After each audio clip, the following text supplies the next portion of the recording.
Tie raksturi ir ļoti, manuprāt, garšīgi, pretēji domājoši. Katrs pastāv par savu patiesību un nav spējīgi uzklausīt citu cilvēku. Mani kolēģi, man liekas, to ir izdarījuši ļoti labi.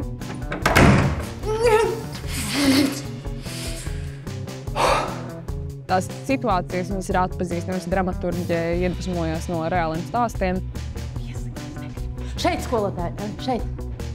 Filma Vecāku sapulce ir par realitāti, par to, kādi mēs esam. Jau saņemot ziņas filmēšanas laikā, es sapratu, ka daudziem būs situācijas, ko atpazīt par sevi, savu dzīvi un savu uzvedību.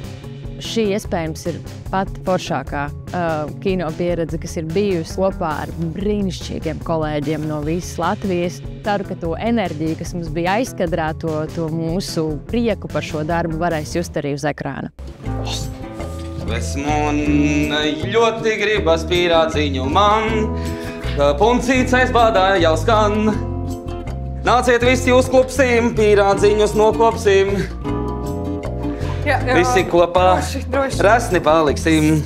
Ir saprotami, kāpēc viņi uzvedas tieši tā, jo katrs no vecākiem rūpēsies par savu bērnu un centīsies to vidi padarīt viņam draudzīgu. Mēs esam dažādi auguši ar dažādām pieredzēm un satiekoties šeit, mēs visi uzrosim savus piedurkņus un cīnāmies par savu bērnu. Un tas ir tas interesantais, ko tur tajā filmā var redzēt. Un atpazīt arī sevi, protams.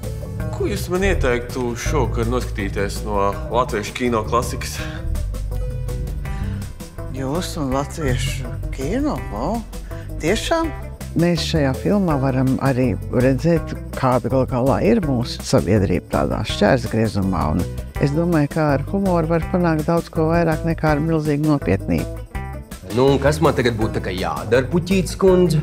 Pilnīgi nav starpības, vai tam cilvēkam ir 12 gadi vai 40 gadi. Saliekot visu lielā grupā, atkal ir bērndārs absolūts. Jo mēs paši zinām, cik mēs esam ļoti dažādi un satiekoties, un kad ir jāvienojās par kaut ko vienu, šī dažādība raisa reāls eksplozijas. Man ļoti patīk tas cilvēku burziņš, viedokļu dažādības, visiem ir viedoklis un visi vienmēr izteiksies. Grūti ir kādu pārliecināt par pretējo. Tas vecāks stāvoklis ir neizmaināms. Mans bērns ir tāds, vispārējie kļūdās, man ir taisnība. Mans bērns ir brīnišķīgākais, un tā ir jābūt. Jā, un šito te jūs arī sīkajiem mākt. Un pēc tam kas no viņiem izaugs? Kaut kādi nīkuļi, kas no dzīves neko nesaprot. Manuprāt, filma Vecāku sapulce attaino to, kā mēs, kā paši savā starpā, mēs vienkārši mēdzam citreiz nedaudz sajūgt prātā. Let's go! Un šķiet, mēs citreiz tik ļoti koncentrējamies tikai uz sevi un domājam par to, kā man būs labāk.